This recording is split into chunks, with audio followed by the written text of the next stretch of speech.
Le général Michael Langley de Africom a fait une déclaration récente devant le Congrès américain où il disait, c'était le 5 avril, il disait que Ibrahim Traoré utilise l'or du Burkina pour garantir sa sécurité personnelle.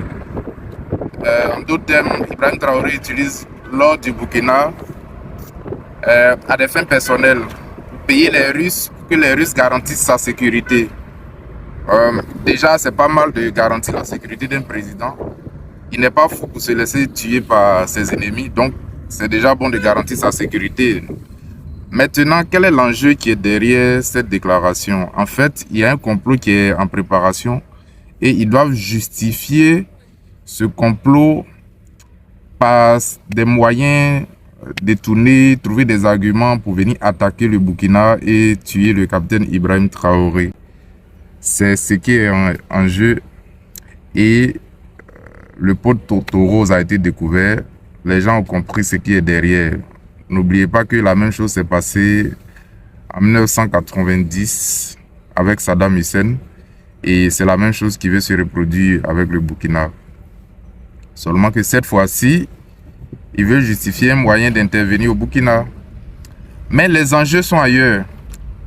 Les BRICS sont en train de ramener la valeur monétaire à l'or.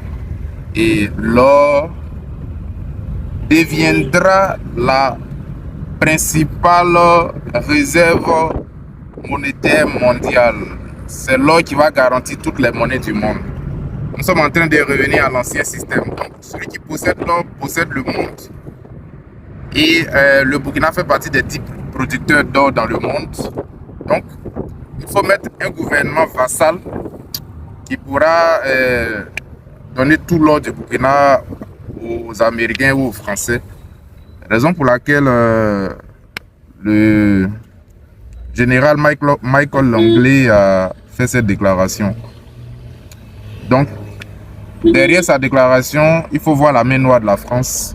Donald Trump n'est pas trop impliqué dans ce genre de situations, dans ce genre de choses, mais il faut voir la main noire de la France. Maintenant, oui, l'or est important parce que le pétrodollar est en chute libre. D'abord, le pétrole est polluant. Le pétrole n'est pas une source d'énergie garantie. Le pétrole est polluant et il est en chute libre. Aujourd'hui, nous sommes en train de revenir à l'écologie, à tout ce qui est énergie verte. Donc, oui, le pétrole va chuter. Le pétrole n'est plus quelque chose de crédible.